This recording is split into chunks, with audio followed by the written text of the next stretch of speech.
yuxuda yerimək.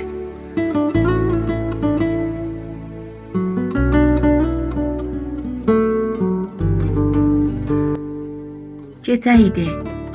Atam demişdi get yat. Yatağıma girdim. Amma könlüm bəkməz istəyirdi. Uya bilməyirdim. Azca düşünüb, gedib bir qalın kağız gətirdim. Onun üstündə bir zad yazdım. Yazını boynuma astım. Sonra yuxuda yeriyənlər kimi bəkməz şüşələrinə doğru yola düşdüm. Atam kitab oxuyurdu. Ayaq hənirtisini eşidən kimi üzünü çevirib məni gördü. O mənə doğru gələndə özümü bəkməz şüşələrinin birinə çatdırmışdım.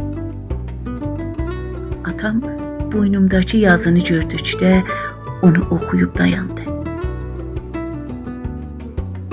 Uyquda yeriyirəm. Mənimlə danışmayın. Ölüm qorxusu var. Bəkməz şüşəsini götürdüm. Yuxuda yeriyənlər kimi yavaşca otaqdan çıxdım. Sonra isə ayıqlıqda bəkməz yeyənlər kimi bəkməzlərin hamısını yedim.